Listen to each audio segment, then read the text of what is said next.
না, নিহতর ঘটনাটা আসলে এটা একটা গুজব মাত্র। একজন সাব ইন্সপেক্টর ওই কেন্দ্রে তিনি সামান্যতম আহত হন। এইটা বড় ধরনের ইনজুরি না। ৭:৩০ দিকে ভোট শুরু হয়, ৪:৩০ শেষ হয়। সেখানে ৪টার দিকে তারা প্রেস রিলিজ করে বলছে যে আমরা নির্বাচন থেকে সরে দাঁড়ালাম। সারাদিনের নির্বাচনে সার্বিক পরিস্থিতি কেমন ছিল আপনার চোখে? কিছু ঘটনা আমরা দেখেছি, নেওয়ার মতো ঘটনা ঘটেছে, কয়েকজন পুলিশ সদস্য আহত হয়েছে, আবার জাতির সাথে হয়েছে তারাও আহত হয়েছে। একজন নিহতের কথাও শুনছি, আসলে বিষয়টা একটু পরিষ্কার করুন। না, নিহতর ঘটনাটা আসলে এটা একটা গুজব মাত্র। কারণ আপনারা জানেন যে বড় ধরনের কোনো কেন্দ্রে মারামারি হয়নি। দাও পাল্টা হতে পারে, কিন্তু মারামারি করে এখানে মৃত্যুবরণ করার মতো কোনো ঘটনা আমরা সারাদিন কেউ পাইনি। এবং সামাজিক মাধ্যম বলেন, সংবাদ মাধ্যম বলেন, কোথাও কিন্তু আসেনি। ওটি একটি বিচ্ছিন্ন ঘটনা, ওটি তদন্ত করছে পুলিশ বা গোয়েন্দা সংস্থা তদন্ত করে দেখতেছে। ওইটা আসলে আমাদের নির্বাচনের সাথে সংশ্লিষ্টতা নেই। আর সারাদিন আমাদের আইন শৃঙ্খলা পরিস্থিতি আপনারা দেখছেন যথেষ্ট ভালো ছিল।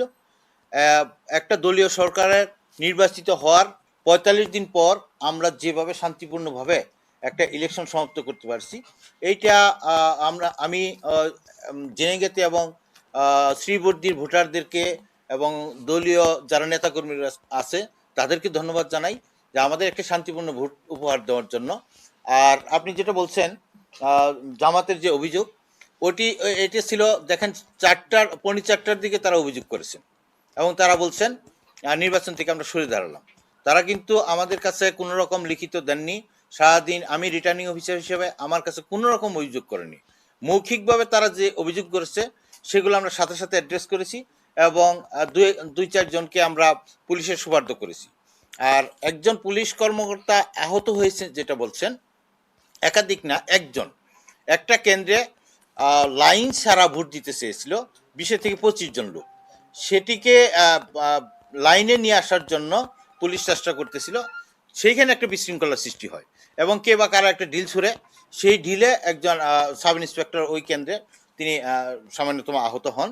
এইটা বড় ধরনের ইনজুরি না। আপনারা জানেন যে ১২৮টি সেন্টারে একটা এত বড় একটা নির্বাচন, সেই নির্বাচনে কোনো রকম বড় ধরনের কোনো বিশৃঙ্খলা ছাড়া, মারামারি ছাড়া, সংঘর্ষ ছাড়া আমরা আপনাদের সকলের সহযোগিতা একটা নির্বাচন অনুষ্ঠিত করতে পারছি। শুনেছি জামাতের ক্যান্ডিডেট উইথড্র করেছেন, নির্বাচন বর্জন করেছেন। আসলে সেই বিষয়ে তো আমি বললামই, উইথড্র করার কোনো সুযোগ নেই। উইথড্র করার সুযোগ হচ্ছে প্রত্যাহারের আগে তাদেরকে অফিসিয়ালি উইথড্র করতে হয়। আর তারা যেটা প্রেস রিলিজ দিয়েছেন সেটি হচ্ছে ৪টার দিকে, ৭:৩০ দিকে ভোট শুরু হয়, ৪:৩০ শেষ হয়। সেখানে ৪টার দিকে তারা প্রেস রিলিজ করে বলছে যে আমরা নির্বাচন থেকে সরে দাঁড়ালাম। এটা আমাদের আসলে করার কিছু নাই, কেউ এটা তাদের ব্যক্তিগত স্বাধীনতা। আচ্ছা, সারাদিন ব্যাপী আপনি নিজেও বিভিন্ন কেন্দ্রে গিয়েছেন, সেখানে আমরা দেখেছি বিভিন্ন জায়গায় জালভোটের অভিযোগ এসেছে। আপনি নিজেও বলেছেন যে কয়েকজনকে সাজা দেওয়া হয়েছে এবং বিভিন্ন জায়গায় কিছু ত্রুটি বিচ্যুতি হয়েছে। ওভারঅল মিলে যদি পুরো শেরপুর ৩ সংসদীয় আসনের ভোটের ব্যবস্থা করে যদি বলুন যে আপনাদের ২৪ ভোটটা ৫২% ভোট হয়েছে, সন্তুষ্ট কিনা নির্বাচনে? আপনারা সন্তুষ্ট কিনা?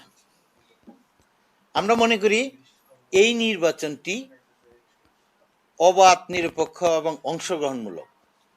যেহেতু জাতীয় সংসদ নির্বাচনে আপনারা জানেন সরকার গঠনের একটা নির্বাচন, তারপরে যেহেতু ৫০% লোক এখানে ভোট দিতে আসছেন, সুতরাং আমরা লেভেল প্লেইং ফিল্ড তৈরি করতে পারছি বিদায়ী এবং ভোটারদের আস্থা ছিল বিদায়ী তারা ভোট কেন্দ্রে আসছেন এবং তারা ভোট দিয়েছেন।